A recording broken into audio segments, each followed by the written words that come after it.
Welcome to This Explainer. You know that traditional advice we've all heard, just work hard, save your money, and you'll be fine. Well, today we are looking right past that. We're going to uncover the actual structural architecture used by the nation's wealthiest households to ensure lasting economic resilience. Seriously, I want you to ask yourself this question right now. What happens if your single source of income just vanishes tomorrow? Imagine the profound vulnerability of losing a single paycheck in today's economy. For most of us, it means an immediate, terrifying freefall. But for the wealthy, it barely registers as a blip. And why is that? Because they simply do not depend on just one source. So let's dive into part one, the single paycheck trap and surviving relentless inflation. Just think about the relentless pressure of inflation over the past few decades. From 1980 to 2026, median earnings grew roughly 5 times. That sounds decent, right? But those earnings were entirely eclipsed by life's absolute biggest expenses. Housing has increased almost tenfold. College tuition, nearly 10 times as well. A single wage is just constantly running on a treadmill, losing ground year after year. Relying on one boss and one W-2 doesn't just put a cap on your financial upside, it actually creates structural fragility. The single paycheck model is linear, heavily taxed, and 100% vulnerable to corporate downsizing. The wealthy intentionally engineer their way out of this trap by building a multi-stream architecture, one that is scalable, heavily tax-advantaged, and heavily shielded from isolated economic shocks. Which brings us to part 2, the multi-stream architecture and deconstructing wealth. Let this staggering number from the Congressional Budget Office really sink in for a second. $199 trillion. That is the total accumulated family wealth in the United States as of 2022, adjusted for inflation. It is a massive pie, but the way that wealth is distributed across the population, well, that tells a truly fascinating story about how different classes structure their finances. The divide is absolutely stark. The top 10% controls an incredible 60% of that $199 trillion, while the bottom half holds just 6%. And according to the Federal Reserve, this reality isn't driven by simply being better at saving a salary. It's driven entirely by the very specific types of assets the wealthy choose to hold. Okay, to really understand this wealth gap, we first have to clearly define active income. This is the survival engine for the bottom 90%. You are literally trading your limited, finite time for dollars. Because you only have 24 hours in a day, your earning potential is strictly capped. Plus, under the US tax code, these wages are subject to the highest possible ordinary income and payroll tax rates. Now let's flip the script. Passive income. This is the engine of the wealthy. The IRS defines this as income from activities where you do not materially participate, meaning the income is effectively decoupled from your personal time.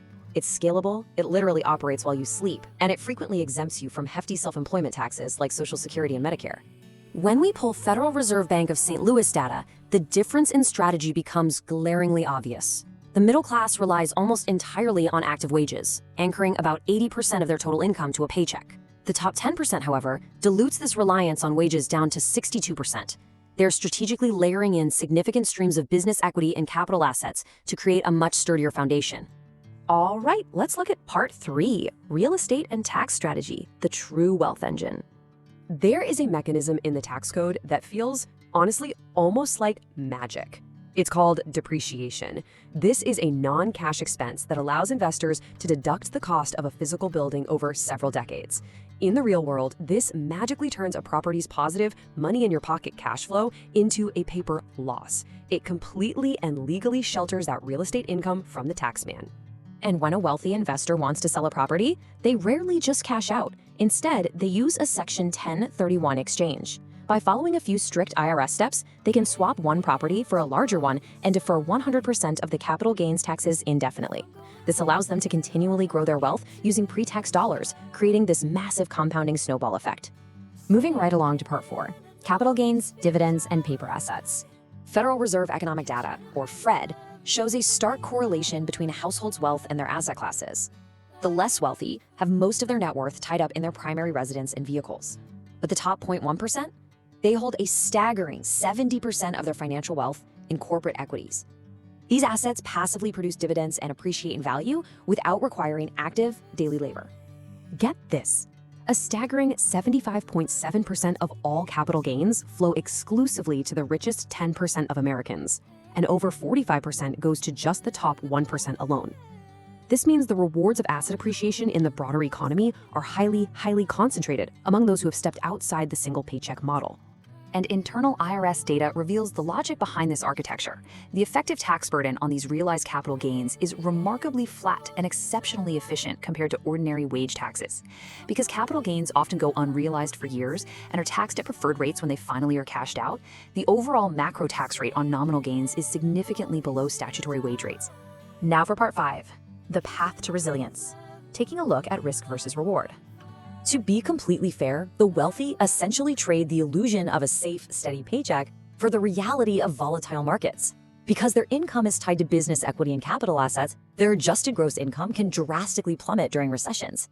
Maintaining these streams requires intensive management, navigating incredibly complex tax codes, and having a much higher tolerance for financial risk than simply clocking in and out. But the ultimate reward for taking on those burdens is mitigating idiosyncratic risk. Think about it.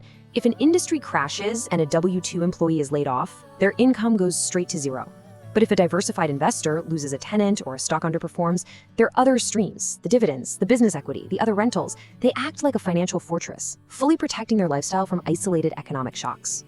This isn't just theory, it is a measurable science. Research consistently shows that, on average, millionaires have successfully engineered not just 2 or 3, but 7 distinct streams of income.